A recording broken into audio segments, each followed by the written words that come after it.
Olá, queridos jovens da Associação Norte do Pará, tudo bem com vocês? Estamos chegando ao final de mais um trimestre. Estamos na nossa 12ª lição com o tema controvérsias sobre o sábado. Então você já sabe que aqui nós compartilhamos o esboço, ideias, insights a respeito da lição. Então vem com a gente para mais um esboço da lição. Querido, a grande pergunta da semana: qual é o maior engano de Satanás em relação ao sábado? Texto da lição, Apocalipse 14, versos de 1 a 13. Trago também, queridos, o esboço geral da lição da semana. Primeiro tópico, leis dominicais. Segundo, lealdade inabalável. Terceiro, o selo de Deus. Quarto e último, mas não menos importante, conectando os pontos. Aqui na parte de domingo, leis dominicais, a lição ela retoma um ponto estudado na lição passada. A partir dos anos de 1888, foram anos importantes para a igreja, em que as crenças foram estudadas, organizadas. A igreja começou a organizar-se, mas também foi um ano complicado no que diz respeito de ameaça à liberdade religiosa. E precisamente em 13 de dezembro de 1888, o Senado dos Estados Unidos realizou uma audiência pública a respeito do projeto de lei dominical. E aqui nós queremos destacar duas pessoas, já mencionadas também. Henry Blair, que era o senador representando o Estado, e foi ele quem encabeçou o projeto de lei dominical. E nós temos o A.T. Jones, representando a igreja adventista. A.T. Jones ele se comparece perante o Senado americano para apresentar argumentos contra o projeto de lei dominical. Queridos, felizmente o projeto de lei não foi aprovado, mas ainda hoje existe interesse em leis dominicais nos Estados Unidos e em outros lugares.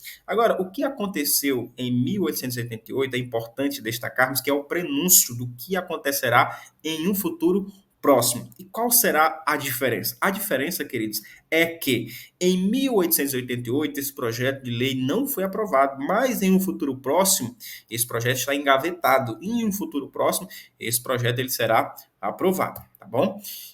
Na parte de segunda-feira nós temos a lealdade inabalável. Aqui nós temos dois grupos de pessoas que são marcados, né? O primeiro grupo é marcados a marca da besta. Né? O primeiro grupo recebe na testa ou na mão direita a marca da besta. Né? O segundo grupo recebe o selo de Deus na testa. Agora, qual é o significado de receber a marca e o selo de Deus? Né? É literal ou simbólico? Então, nesse ponto, você pode massificar bastante com a sua unidade de ação, para que eles possam ter a oportunidade de participar e você perceber quais são as impressões que eles têm a respeito do tema A Marca da Besta e o Selo de Deus. Queridos, como podemos ter a lei de Deus escrita em nosso coração e mente hoje? Então, uma pergunta sugestiva para que você possa concluir esse tópico.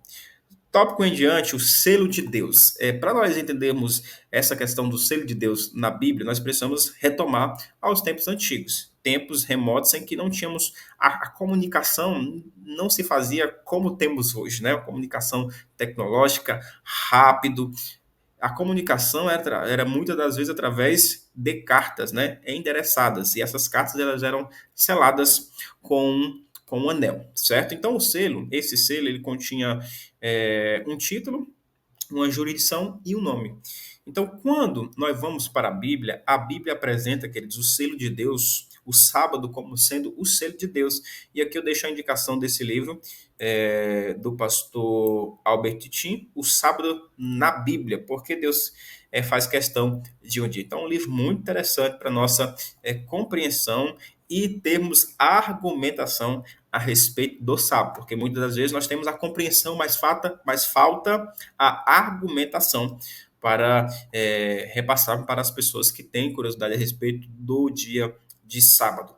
Então, queridos, Êxodo capítulo 20, verso 12 e 20, registra, né, identifica o sábado como sendo um sinal, né, entre Deus e o seu povo. Então, quando nós vamos para os mandamentos da lei de Deus, nós identificamos que o sábado é o único mandamento que tem um título, apresenta Deus como Criador, apresenta também a jurisdição, toda a criação, e apresenta também um nome, Senhor Deus. Então é importante sabermos que ao guardarmos o sábado, estamos testemunhando para as pessoas que Deus é a prioridade máxima em nossa vida.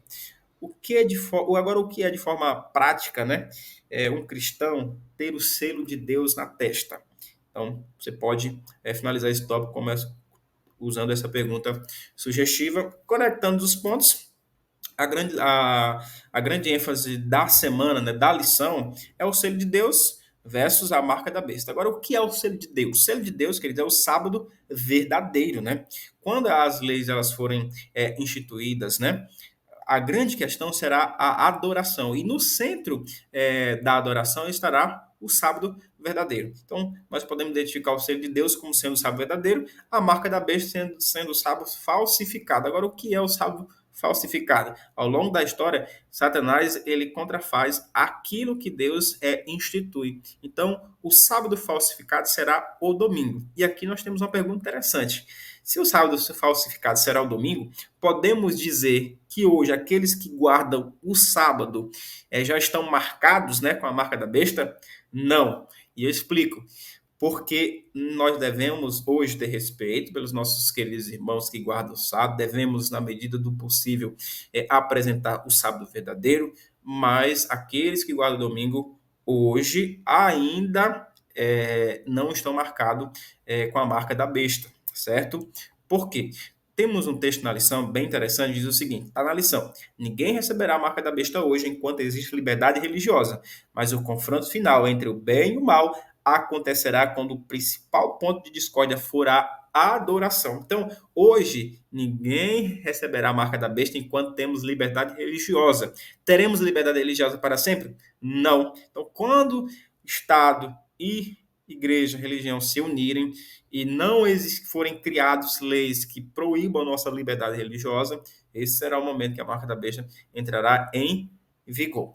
Então, essa é a grande ênfase da lição estudada ao longo da semana. Selo de Deus versus a marca da besta. Para finalizarmos, nós temos um texto da voz profética, queridos, onde ela diz o seguinte: aqueles que têm sido advertidos dos acontecimentos futuros não devem cruzar os braços numa calma expectativa da tormenta de que se anuncia, consolando-se com a ideia de que o Senhor há de proteger os fiéis no dia da calamidade. Devemos ser como servos que esperam seu Senhor, não nos abandonando a uma expectativa ociosa, mas trabalhando diligentemente com fé inabalável.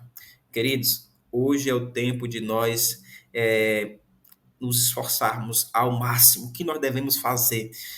O que nós devemos fazer? Proclamar, falar a verdade. A melhor forma de combater a verdade não é brigando, não é militando. A melhor forma de combater a verdade é falando a verdade. Pregue a verdade para as pessoas. Então, o tempo que nós temos deve ser usado para pregar a verdade para as pessoas, para ser uma voz de alerta em que em breve as leis serão instituídas, não teremos liberdade religiosa e precisamos nos preparar para esse momento. Então, esse é o nosso papel como cristão, de forma individual e como igreja, pregar a verdade. Queridos, que Deus abençoe a todos vocês.